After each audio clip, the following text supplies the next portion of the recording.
இப்ப அந்த பஞ்ச கோஷங்கள் இருக்குல்ல சுவாமிஜி, அதுல வந்து இப்ப அன்னமய கோஷத்தை நம்ம கிராஸ் பண்ணிட்டு இருக்கோம் இல்ல கிராஸ் பண்ணிட்டோங்கிறத நிச்சயம் பண்ணிக்கிறது எப்படி பண்றது சுவாமிஜி அதை? அன்னமய கோஷம்.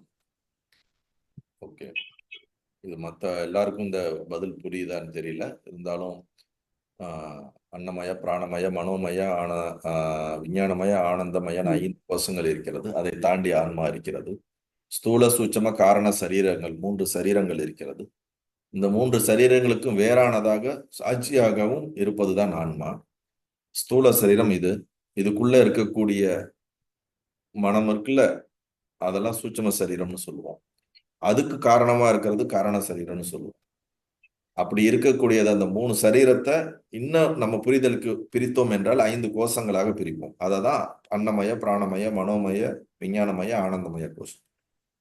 இவங்க கேட்கிற கேள்வி என்னன்னா, இந்த அன்னமய கோஷம்ங்கிற இது மேல இருக்கக்கூடிய அட்டாச்மெண்ட் எப்படி போகுதுன்னா, உடல் சார்ந்து இருக்கக்கூடிய நம்மளுடைய தேவைகள், ஆசைகள், விருப்பு வெறுப்புகள், இதை நாம கடந்துட்டோமா அப்படின்னு தெரியும் போதே நம்ம அன்னமயத்தை கிராஸ் பண்ணிட்டோம்.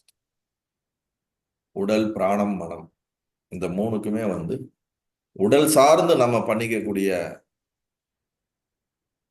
உடல் சார்ந்து நமக்கு தேவைகளை ஏற்படுத்தக்கூடிய பல விஷயங்கள்ல இருந்து பந்தப்படுத்தி அதனோடு ரொம்ப மோர் அட்டாச்சா இயங்கிக்கிட்டே இருக்கிறோமா, இல்ல அதுல இருந்து நம்ம கடந்துட்டோமா அப்படிங்கிறது நம்மளை செல்ஃபா அனலைஸ் பண்ணும்போது நம்ம மனம் எந்த அளவுக்கு மெச்சூரிட்டி வந்திருக்குங்கிறத வந்து விசாரத்துல பார்க்கும்போது அது தெரியும். அப்படிதான் நம்ம அதை புரிஞ்சுக்க முடியும். அன்னமயத்தை கிராஸ் பண்ணியிருக்குமா, பிராணமயத்தை கிராஸ் பண்ணியிருக்குமா, மனோமயத்தை கிராஸ் பண்ணியிருக்குமா. Okay, thanks. நல்லது.